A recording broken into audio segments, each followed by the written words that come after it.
হরে কৃষ্ণ বন্ধুগণ, ধন্যবাদ, প্রণাম।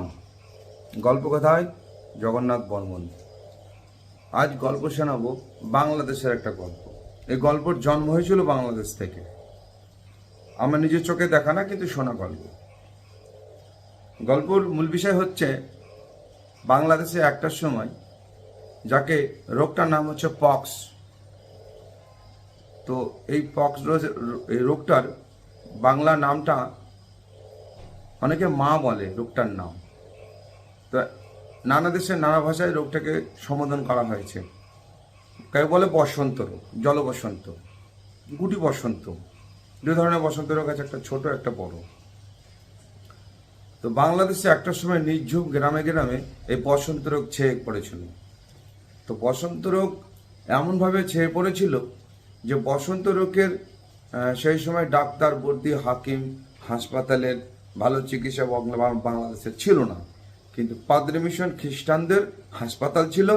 এই হাসপাতাল ব্যবস্থা বাংলাদেশে প্রথম খ্রিস্টানরাই নিয়ে আসে। তো এই বাংলাদেশ ছেয়ে গেছিল বসন্ত রোগে। তো বসন্ত রোগটা এত ভয়াবহ রূপ নিয়েছিল যে বড় বড় বসন্ত হয়েছিল মানুষের গায়ে। কেউ কাউকে সেবা করার ছিল না। ফ্যামিলিগত ব্যাপারে যখন এই রোগটা ধরে যেত, তো পরিবারের সবাই তো আর ভয়ভীত লোক নয়, কিছু দুঃসাহস লোক আছে। তারা কি করতেন? কলা পাতায় শুয়ে রাখতেন। এইভাবে শুয়ে থেকে থেকে থেকে রোগের প্রভাবটা কোভিড-19 মতো এত বেশি হয়ে যেত যে মারা যেত। তো মারা গেলে দাহ করার লোক পেত না। কেউ শ্মশানে কবর দিত, তো কেউ জলে ডুবিয়ে দিত। নানা রকম বিধভাবে দেহগুলোকে অন্তিম ক্রিয়া সুসম্পন্ন করত। তো একটা গ্রামের গল্প হচ্ছে, সেই গ্রামে এত মানুষ মরেছিল যে শ্রাদ্ধ পিণ্ড করার জন্য লোক ছিল না, এবং ব্রাহ্মণরা ভয় পেতেন। কিছু কিছু ব্রাহ্মণও এফেক্টেড হয়েছিলেন এই বসন্ত রোগে। তারা পুরোহিত্য করতেন না, ছেড়ে দিতেন। যতই অভাব থাকুক, মানুষ যদি তাকে সৎক্রিয়ার জন্য ডাকতো বা নিমন্ত্রণ দিত, ব্রাহ্মণরা যেতেন না। একটু ডিস্টার্ব হচ্ছে, 1 মিনিট।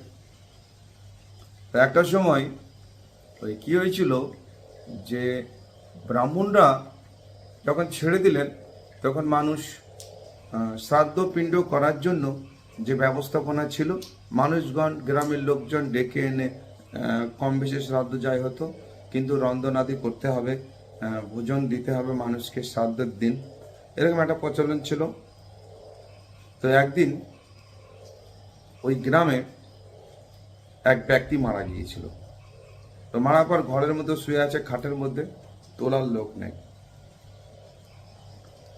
তো দিনের বেলা এক ব্যক্তি গিয়ে দেখছে সেই বাড়িতে অলরেডি 3 জন মরে গেছে, একজন বাকি আছে। গ্রামের যে পুরুষ ছিলেন, যে মালিক ছিলেন, উনি বেঁচে আছে।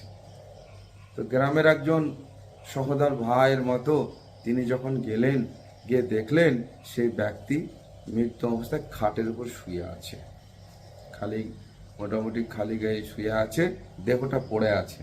তো দূর থেকে দেখলেন সেখানে কিছু মানুষ বসে আছে। তো মানুষগুলো দিনের বেলা, মানুষগুলো দেখতে মানুষের মতো না, মানুষের মতো, কিন্তু তারা দেখতে খুব বড়, দাঁতগুলো খুব বড়, মুখ চোখ বিকৃতি আকারের। তারা এই মানুষটা শুয়ে আছে, আর মানুষের খাটের ওই পাশে বসে খাটটা বাজাচ্ছে 2 হাতে, আবার গান ধরেছে। কিন্তু তাদেরকে যখন ভালো করে নিরীক্ষণ করে দেখার চেষ্টা করলো যে এরা কারা, মানে ওর খুব ভয় লাগছে ব্যাপারটা দেখে, যে দিনের বেলা এই মানুষগুলো কারা, ভিন্ন রকম চেহারা, কিছুটা মনে হচ্ছে চেনা জানা, আর খানিকটা মনে হচ্ছে ভিন্ন রূপ। তারা খাট বাজাচ্ছে 2 হাতে, আর কি করছে? হাসছে, আনন্দ করছে, গান গাইছে। ওই কীর্তিকলাপটা দেখে ওর সন্দেহ হয়েছে, এগুলো মানুষ, এগুলো ভূতের কীর্তিকলাপ চলছে। রীতিমতো ওকে ডাকছে, নাম ধরে ডাকছে, এমন অবস্থা। ও বুঝতে পারলো এগুলো ভূত, এখান থেকে জীবনে পালানোই হচ্ছে শ্রেয়, এখান থেকে পালানো উচিত। রীতিমতো ভদ্রলোক পালিয়ে গেলেন। পালিয়ে যাওয়ার পরে কি হলো, অন্য গ্রামের লোক পাশের গ্রামের লোককে খবর দিল। তো পাশের গ্রামের লোকেরা দুঃসাহস করে এসে সেই মৃত ব্যক্তির দেহটা নিয়ে গিয়ে শ্মশানে সৎক্রিয়া করলো। করার পরে এবার ঘটনা হচ্ছে কি, প্রত্যেক বাড়িতে বাড়িতে এইরকম মানুষ মারে, এরকম নিয়ে যায়। যারা এই দেহ সংস্কারের জন্য আত্মসমর্পণ করেছে, যারা এই মৃতদেহ নিয়ে শ্মশানে পুরায়, মৃতদেহ ঘাড়ে করে নিয়ে যায়, কিছু লোক ভগবান থেকে আসে, এদের মনের মধ্যে সেই ইচ্ছাগুলো থাকে যে কোনো ব্যক্তি মরে গেলে তাকে শ্মশান নিয়ে যেতে হবে, তার সেবা করতে হবে, তার আত্মীয় স্বজন পরিজন আছে কি না, তারা কি অবস্থায় আছে, নানাবিধ চিন্তা করার ওরা সময় রাখে না। ওদের কাছে সে সময়ের মূল্য দেয় না। ওরা কি করে, নিজের জীবনের ঝুঁকি নিয়ে ওই কাজটায় ঝাঁপিয়ে পড়ে। এই ধরনের মানুষগুলোকে সম্মান করতে হয়, তার কারণ এরা পরহিদি, এরা মানুষের জন্য নিজের জীবনকে আত্মসমর্পণ করেছে। যে একটা মৃত ব্যক্তি পচা গলা দেহ, যখন সে জীবন্ত ছিল, তার টাকা পয়সা ধন দৌলত ছিল, কত আভিজাত্য ছিল, আমার আমিত্ব ছিল, কিন্তু আজ সেই ব্যক্তি মারা গেছে, তার দেহটা, নিথর দেহটা পড়ে আছে, তাকে সংসার নিতে হবে। সবাই পারবে না সেই কাজটা, কিন্তু যারা করে তারা ঈশ্বরের প্রেরিত পুত্র, তারা ঈশ্বর থেকে তাদের মনের মধ্যে সেই ক্ষমতা, সে সাহসটা দিয়ে পাঠায়, তারপরে সে মনটা, ধ্যানটা আসে ওখান থেকে, ঈশ্বর থেকে, তখন তারা সেই কাজে লিপ্ত হয়। তো এই মানুষগুলো যদি কখনো নজরে পড়ে, আপনারা তাদের সম্মান করবেন। কি হলো, একদিন সন্ধ্যেবেলা একটা বাড়িতে শ্রাদ্ধ হচ্ছে, পাশে একটা পুকুর আছে এবং পুকুর পার দিয়ে একটা রাস্তা আছে। সেই রাস্তা দিয়ে মানুষ চলাচল করে, কিন্তু সেই দুর্ভিক্ষের সময় মানুষ খুব একটা চলাচল করতো না, দিনের বেলাও, রাতের বেলাতে দূর কি বাদ। একদিন সেই সন্ধ্যেবেলা সেই বাড়িতে রীতিমতো বিকাল থেকে রন্ধন শুরু হয়েছে। তো রন্ধন হতে হতে যাদেরকে নিমন্ত্রণ করেছিলেন, নিমন্ত্রিত অতিথিরা আসবেন, তাদের ভোজনের ব্যবস্থা হচ্ছে, তারা ভোজন করবেন, এটাই তো সিস্টেম। তখনও ভোজন খাওয়ার লোক উপস্থিত হয়নি বা সময়ও হয়নি, কিন্তু কি হয়েছে, রাস্তা দিয়ে দেখছে কিছু হরিনামের দল যাচ্ছে, হরিনাম করতে করতে দল যাচ্ছে। তো হরিনামে সাধারণত গ্রামগঞ্জে খোল করতাল বাজে, তাই কি না, খোল করতাল ঝম্প ঝাঁঝর এগুলোই তো বাজে, কিন্তু হরিনামটা পরিষ্কার শোনা যাচ্ছে, গলাগুলো সাধারণ মানুষের গলা না।